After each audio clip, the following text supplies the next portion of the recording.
That's done. Let me see if I can do it. If I do a Control Plus, it's not doing a thing. Yeah, that's as big as I can make it. I'm going to go to 150%. Yeah, that's much better. Okay. Now, when you get the webinar module, if you don't have the webinar module, you will not see my webinars in your side menu, and you won't see webinar settings in your side menu. It's only after you get the module that you get those. Are those the only two that will be added? Actually, I'm not quite sure. As far as setting up and controlling the webinars, those are the only two that you need to worry about. You know, now further down somewhere there is like account settings, but you own the account, so you know nobody else is going to be playing with those in the account profile. You know, but it's the webinar settings and the webinar itself. If you click the webinars, click My Webinars, it'll bring you to your page where you've got all of your webinars that you've scheduled. If it's your first time, it's going to be blank. So you hit Schedule a Webinar. And we're going to set one up right now. Okay, so we're going to name it Demo Webinar, and we're going to, since I've already done one, we're going to call this one so I know what is.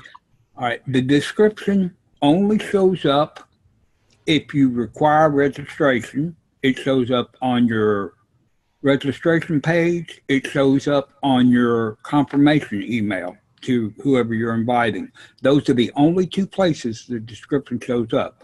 So if you're not requiring registrations, there's no need to fill this out because nobody else is going to see it anywhere. Right. Okay. If before you've already got a webinar that you saved as a template, you can choose it. If it's your first time, you just go ahead and fill all this out, and further down it gives you a chance to save the one you're setting up as a template. And then the first part's just like a meeting. Your date, your time, recurring webinars, whether you want, you know, registration required or not, the videos, whether you want them on or off, both telephone, you know, it's exactly like the meeting thing. You know, require webinar password, that's just like requiring the password for the meeting thing. It's just an extra level, you know, of security. You don't really need it. Here's where you get into the actual webinar stuff. You want to enable the Q&A. What that does, it sets up a separate chat type thing where that people can type in their questions, and then you get several ways that you can answer them. But you want to, for now, you just enable your Q&A. You definitely want to enable a practice session. This is like the green room beforehand. Only you and your panelists, who will be your speakers, can come into that practice session. Your attendees, all they're going to be able to do is watch and listen. They will not be able to you know, talk to you. They will not be able to show their screens. Your attendees are strictly there. They're like a TV audience. Of course, you can raise any of them up to panelists at any time. This Enable HD, you can do that, but if you've got anybody coming from a business that's got 4 people there in the building somewhere and they're all on the same network, if you enable this, that puts a drag on their network because each one of them is going to be sending an HD signal. So it's going to bog down their network, not necessarily yours, but if they've got borderline wireless or something, it could cause problems on their end. So I don't encourage people to do the HD unless you're really going for a professional show and know that it's not going to affect the other person's network. Signed in, I don't use that. Most of the webinars I'll be doing, I want as many people to come as possible, so I don't want only people in my organization, although you can limit it that way. Record the webinar automatically. I never, ever, ever turn that on. The reason being, if you enable this practice session, and you and one of your participants go in to practice, it automatically starts recording the minute anybody enters that practice session. So I do not encourage turning that on and recording automatically. Do like Mert does. You get in the practice session, you talk about what you're going to be doing and everything, and then it's like quiet on the set, 5, 4, 3, 2, 1, and then she hits the record button and the broadcast button. So it doesn't affect the actual manual record button and where you want it recorded. That record the webinar automatically does not affect or keeps you from doing that later. Actually, if you hit the record automatically, you've already started it. So when you go, it's out there. Right. If you hit that you're recording and then you hit broadcast, yeah, it's going to broadcast out. But when you get the recording saved to your cloud or to YouTube, you're going to have all your green room recording on it. No, I mean leaving it unchecked does not bother. Oh no! If that's you what I was asking. Yeah. If you leave it unchecked, then you've got total manual control of exactly when you start recording and when you start broadcasting and the whole thing. And another question before you go on. Enable practice session. Those are the people that are going to show up on the side as the participants and people that you have invited separately to come early. Like you are right now. Got it. A panelist in a webinar is the same as a participant in a meeting. Got it. And meetings don't have a comparable thing to attendees like webinar does. Like I say, an attendee is like a webinar, a TV audience. All they can do is sit there and watch and listen and type stuff into the Q&A panel and the chat if you allow it. Because in a webinar, you can allow your attendees to chat with everyone or with just the host or with the host and the panelists. But they cannot chat with each other unless you allow it. And if you're doing a webinar, you probably want people paying attention to your presentation rather than carrying on side chit chat. Yeah, I was going to ask if that really, it wouldn't be recommended if you're doing a webinar. Yeah, I don't encourage, usually the way Zoom runs theirs is they keep the chat and nobody can chat. The host can put stuff in the chat for links to the help pages and stuff, but nobody can type in. They do everything in the Q&A. That way they're sure they don't miss any questions. Because if you offer people both of them, you're going to have people making comments in the Q&A and asking questions in the chat. So unless you've got a co-host or something to help you, it can get hairy in a hurry. Okay? So that's that. Now, this alternative host, that if you've got a business license or multiple license where you can schedule on behalf of somebody else or designate an alternate host for your webinar. Most of our people do not have multiple licenses. So, that's really immaterial. So you got all that done, and then you click schedule.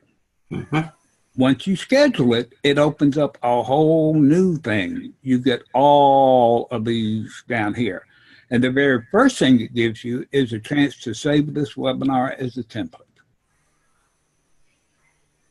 So if you want to save it, you can check that. And it gives you the template name, and I can save that as a template name. If I want to go back later and run another webinar like this, instead of having to fill all that stuff out ahead, where before it asked me to use a template way up there when we first started, you just click that and select which template you want, and it fills all that other stuff in for you, except for the participants and the date and time. It will not carry those forward because they're going to change with each webinar you hold. So there would be no sense in bringing them forward. And then after you've got your template, you can go ahead and start the webinar then if you want, but this is where the meat of the webinar is. Your invitations, you get to invite your panelists. Those are the people that are going to be appearing on screen with you. You have to put them in one at a time, their name and their email address. And then you add another and another. If you have, you get the webinar, it's good for 100 people. You could have 100 panelists come in. And it'd be almost like running a meeting then. Yeah, it would. Yeah, so, so normally this would be for your co-host, or if you've got a guest speaker coming in doing a presentation or something. Okay, and then the minute you do this, when you save it, it sends the invitation to them right then. Now, if you want to add them and send the invitation later, be sure to uncheck this when you click save. And then later you get to go back and send out the invitations. So there is a place where you can say, send an invitation to the panelists later. Yeah. Good. Yeah, we'll get that down there. So we'll just say Andy, and we'll say email at gmail.com. Mm-hmm. Okay, and we say save. Okay, then your invitees go here, and this is what the invitation will look like. You're invited to a room, the date, the webinar thing, the link to join the webinar. Mm-hmm. And once they come in, then they just sit there and they watch and they listen. And if they want to call in by phone, there's phone numbers involved. This you cannot edit. Now, if you wanted to, you could, if you've got your own mailing package, like, what is it, MailChimp or, one of those programs, you could copy just this part of it, paste it into your own email service thing, and send it that way. So if you had any additional information you wanted to give them, you could do that. You could paste it into your own email. Right.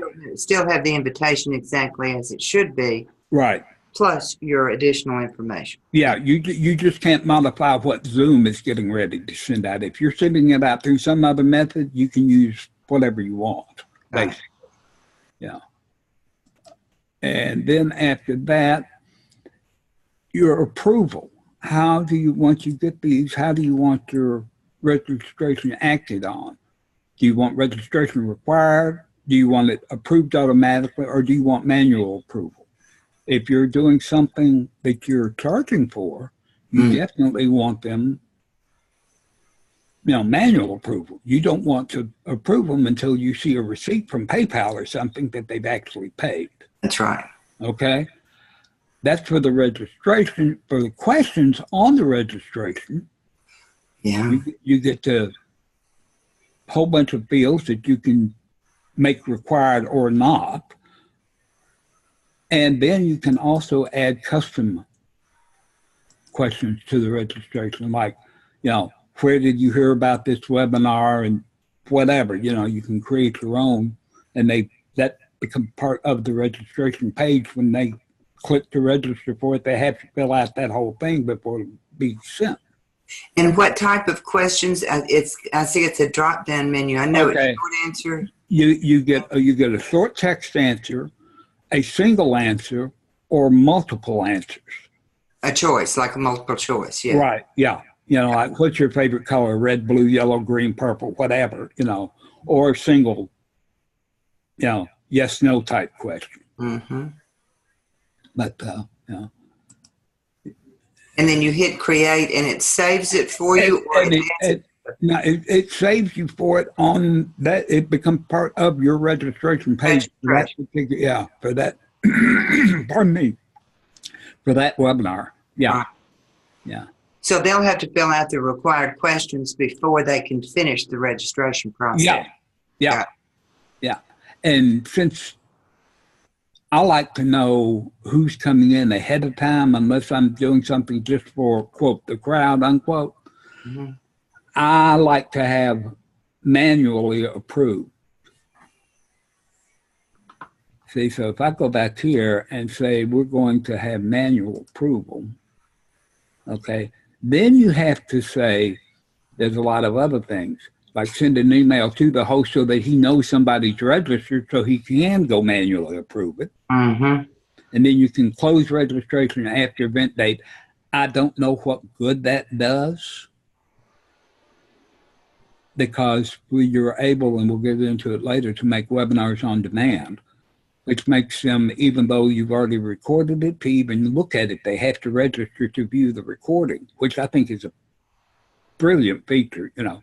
Or you can, yeah, you can allow attendees to join from multiple devices. Now, if you're running a paid event, you definitely want to turn that off.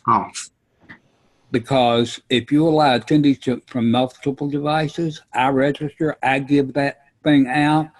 I join on my computer, Sally joins on her iPad, Jimmy joins on his iPhone, you know, somebody else joins from their Samsung tablet, all on my thing. So there's 3 payments I've missed out on because they can share the link. Yeah, if you're charging for it, you just lost money if you right. check that. So I you know, of course, you know my feelings. If you're going to be watching a webinar, you need to be on a laptop. You don't need to be watching it on a phone or a tablet or something else, you know. But that's just me. I won't get into that right now. Yeah. And then you have a choice of adding the social share buttons on the registration page to LinkedIn, to Twitter, to Facebook. Unfortunately, they don't have one to Google+, but then they don't support the Chrome browser either. So, you know. Really? Yeah. Wasn't aware of that. Yeah. Tracking pixels,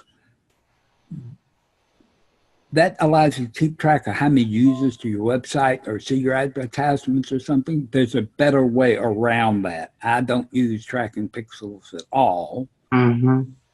And so we'll say save all there. Okay, and then we'll go back down here. So we've got that done. Here is the better source. Once you have this registration link, if you want to create a registration link for tracking, you click add. Here I could put Facebook and say save. It adds a separate registration thing. So this is the link I would put out in public. This is the link I would post over onto my Facebook group or groups. You could have more than one. You can set up 20 of these tracking things. So if I had 10 Facebook groups, I could set up a separate link to post in each Facebook group. It would tell me how many people visited that group and how many people registered from that particular group. But it's this link that tells you that, not the registration link. Yeah. Yeah, this one you use. This is your general purpose. General purpose, okay. To like the public or something. If you're going to be putting it in a particular community on Google or a Facebook group or, you know, a Facebook page, because you can do it to page or group, you know, those are, and like I say, you can set up 20 of them.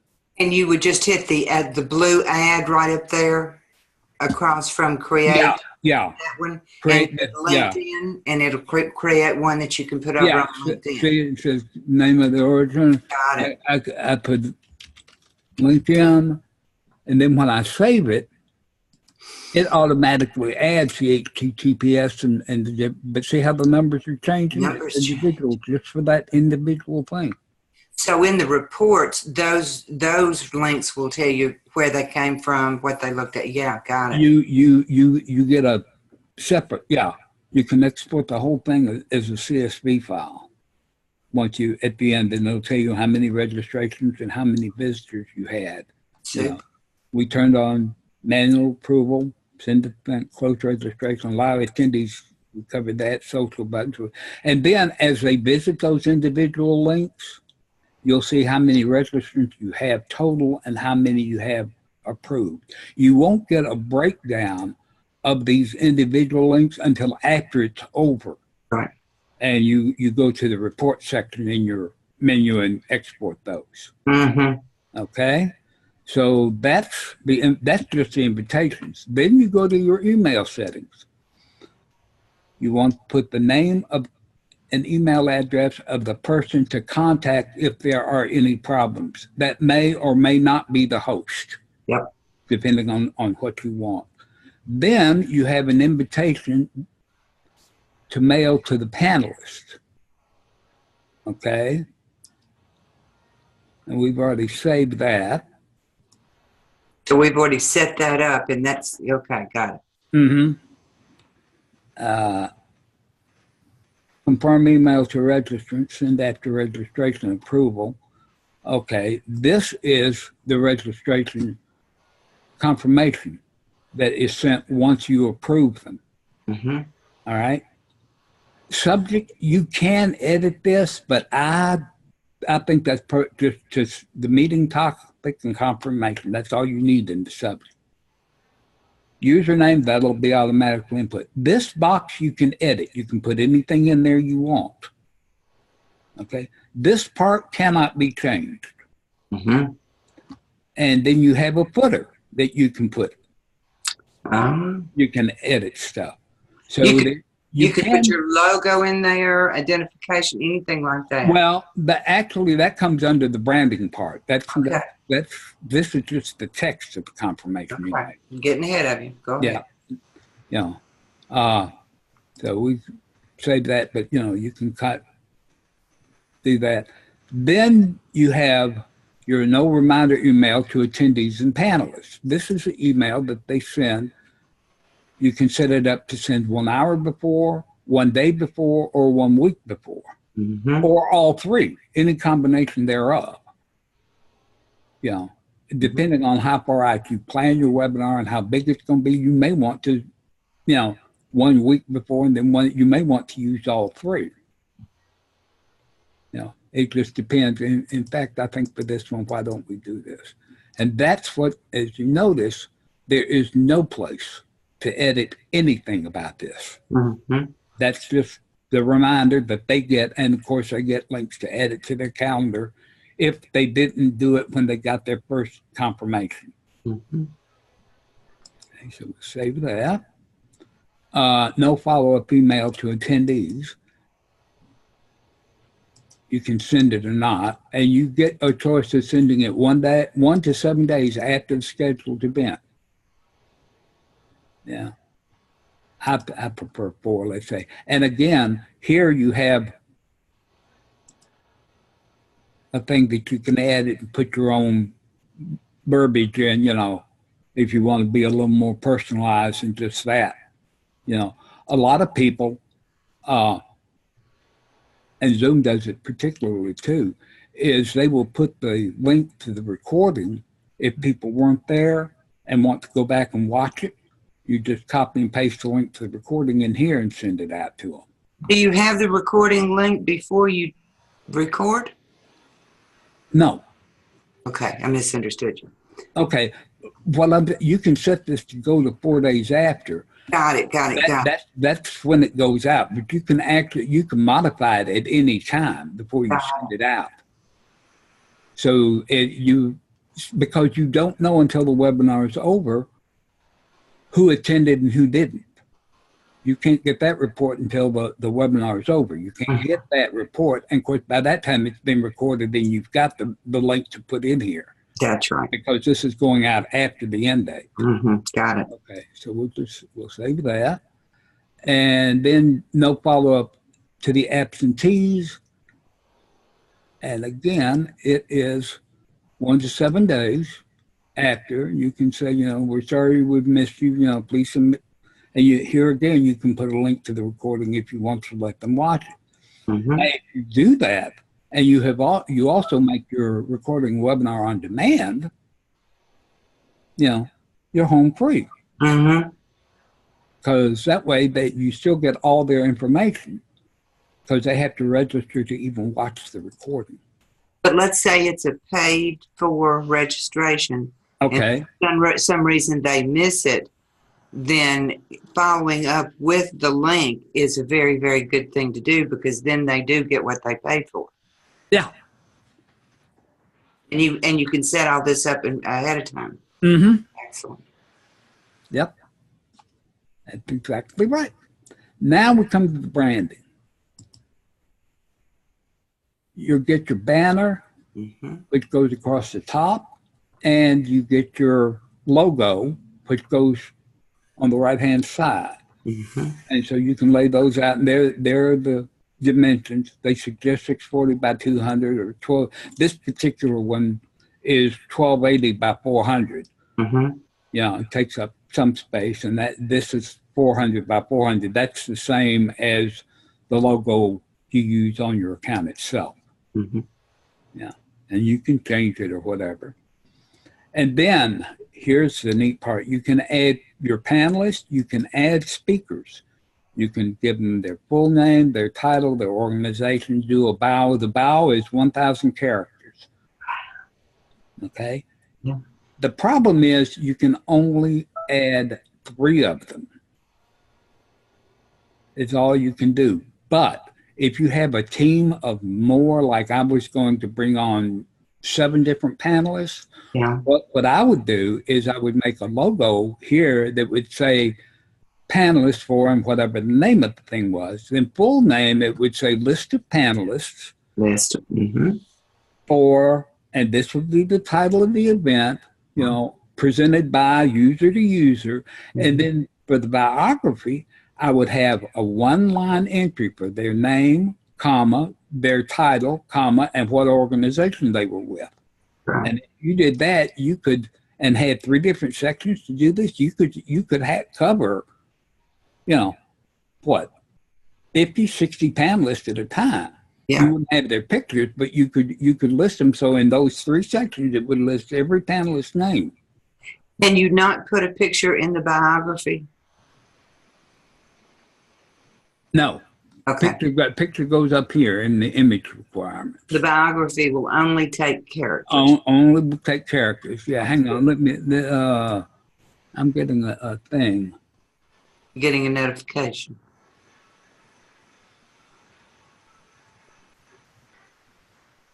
And you're wondering why, since you usually send them out. Yeah.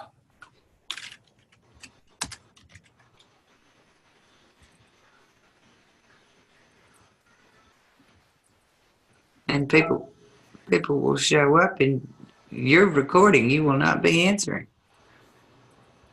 You want to pause the recording for a second? Yeah, hang on. Let me bump recording here. Well, see if Michael's going to come in before you resume. Is he going to try? Well, he was here, so we know whatever link he had worked. So he can come back anytime he gets ready. Anytime he wants to, he can come back in. Yeah. Okay. Okay, go ahead and resume. Okay. And you were just about to talk about, but well, you were speaking of branding. Yeah, the branding. When did you approve that email? August the 7th. Okay, all right.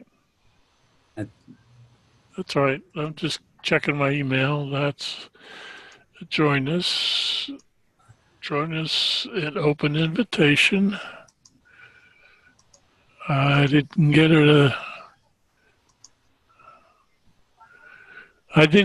email. Wait a minute. It's our registration for the user stuff. I didn't.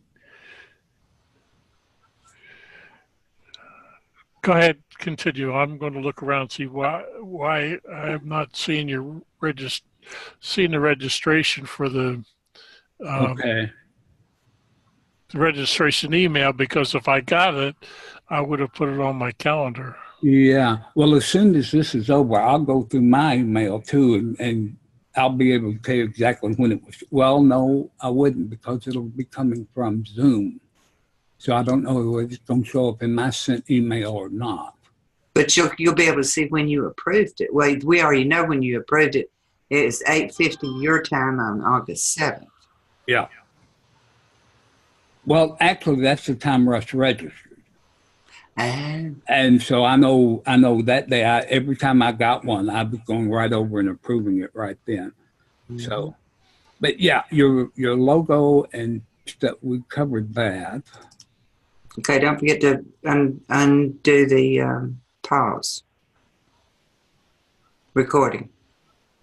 Okay, I'm now recording again. Yeah. You resumed. Okay, good. Yeah. And so the next thing is polls.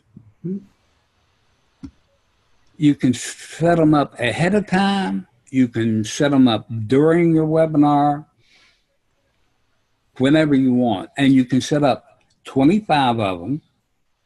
Each one of them can have up to 10 questions. So that's 250 questions that you can bombard your audience with. I don't suggest using near that many, but they work as a great thing to call people's attention back to your presentation. You know, if you think that they're off doing something else, just, you know, throw a little poll up and you say, you can always edit the poll. How will you use poll? Boom, boom, boom. And delete, you know, you can add a question, you can save it.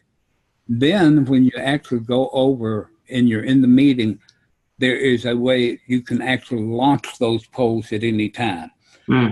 Only the host can create polls, but co-hosts, once the host has created them, a co-host can launch them for the host. If he's busy doing something else, you can have him like monitoring something and you say, you know, throw such and such a poll up or whatever, you know. Yeah, co-host can do that. And you just about have to have two people doing it if you plan on smoothly doing those polls. Rush, I imagine you and Mert do polls all the time, don't you? We do not do polls, but your first comment is absolutely correct, but it depends upon what you're trying to accomplish. Yeah. You will. We recommend. We talk about it all the time that other people do webinars or Zoom webinars or Zoom meetings, and you can tell when they don't have a co-host because there's pauses and watching too many screens, too many conversations going on in the chat, and so I'm sorry, I don't have enough skills to do that. Yeah, I would not be able to either. Not do it smoothly. Not with that saying, everybody just hold on, you know, talk among yourselves. I've got to put this together and bring it back.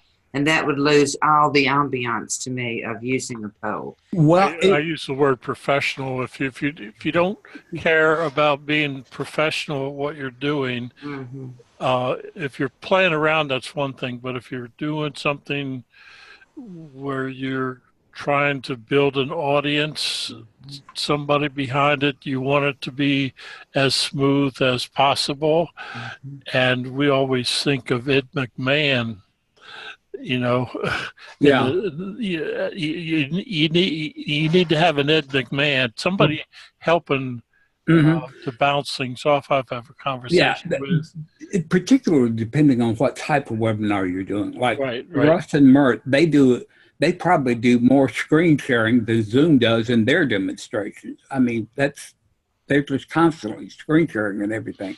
Whereas if you're doing like Matt's monthly Q&A, where people are just coming in and asking questions in Q&A and he's answering them, then you probably can get by without a co-host, unless you want to be putting links to support pages into the chat for them to bookmark and everything. But if it's like just a conversational thing, you can get by with one person. Yeah, if you're given, if it's a sales pitch or given a presentation, you can do it by yourself. But if you want any involvement with either the panel or the attendees, I'm talking semi-real-time things,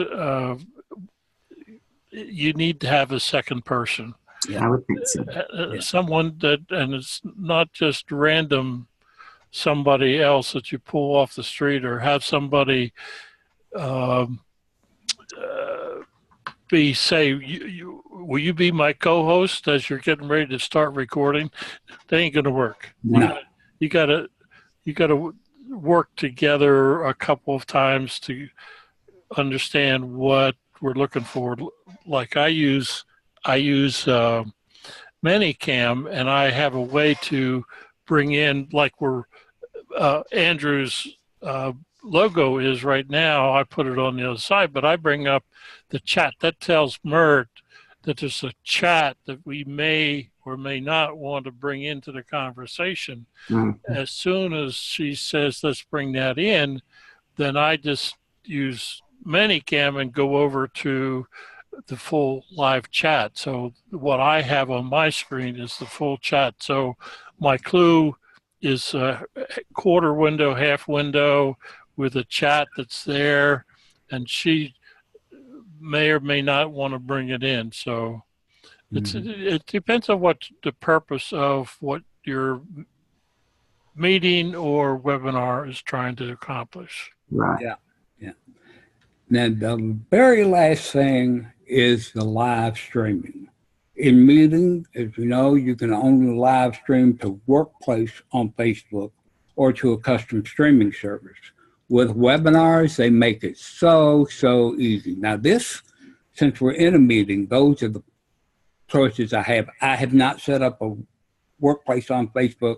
I don't use a custom live streaming service. If this were a webinar, there would also be a logo there for Facebook. There would also be a logo there for YouTube. All you do is click that button and follow the prompts, and bang, you are connected and live streaming to either one of them. Wow. Now, you can't live stream to both of them at the same time, but it's the easiest thing in the world. Yeah. And you've done that. Yeah, you have done that before, haven't you? I have actually done a webinar. Yeah, because basically I didn't know how long this was going to take. Yeah. So I scheduled, 7, 8 of them weeks. But the next thing was when we finally got through this thing, depending on whether it took 1 or 2 weeks, then the ending thing is I'm going to schedule a webinar about this whole thing and do a, ask me anything type thing where we'll have the Q&A and we'll have the thing, and I'll be live streaming it to my YouTube channel and the whole thing to show you how that works. Very good. That'll probably be next week, unless somebody bombards me with a whole bunch of questions and gives me enough material for another show before that. What about Twitch? I don't play with Twitch that much. Basically, Michael has had trouble with it, right? Particularly trying to do it bringing Zoom into OBS and then doing, OBS live streaming to Twitch and everything. If you had multiple events set up ahead of time, it started all of them. We tried it one weekend, and it started 5 events at one time. So if you have a reoccurring event, it'll stop all 5. Yep, it started all 5 of them. Now that may have changed. There have been some changes, and Michael talked to Terry, and there's been some setting changes and everything, and he may even be planning on doing some tinkering thing with OBS and Twitch. I don't know. I know he's talking about making some changes over there and new subjects. That may be one of them, but I'm not sure. Is that screen that you have up to us now, is that where Twitch would appear if you had it? Yeah. If you click this, see where it says configure live streaming settings? Right. You click that, and those are the things that you have to fill in before you start the webinar. Right. You have your stream URL, your stream key, and the live streaming page. Now, I thought I would try and trick it and put the YouTube information in there and treat it as live streaming. Well, it didn't like that at all. It just flat wouldn't do it. So it actually has to be something outside their system. Yeah, like what Vimeo or one of those other Live 24, one of the other custom streaming services. But if you get all that information and put it in, then you can live stream to anywhere you want to go. Mm-hmm. Yeah. Cool. Yeah. And basically that is it. So I'm going to stop this screen share. And we're back over here now, and I don't know what's happening to Michael. And I don't know that there's any need to continue any more of the recording, is there? I think we covered everything you wanted to cover on this. I think so. I think I'll wait and You get. can always pause it. Well, Well, we had it paused before. Yeah.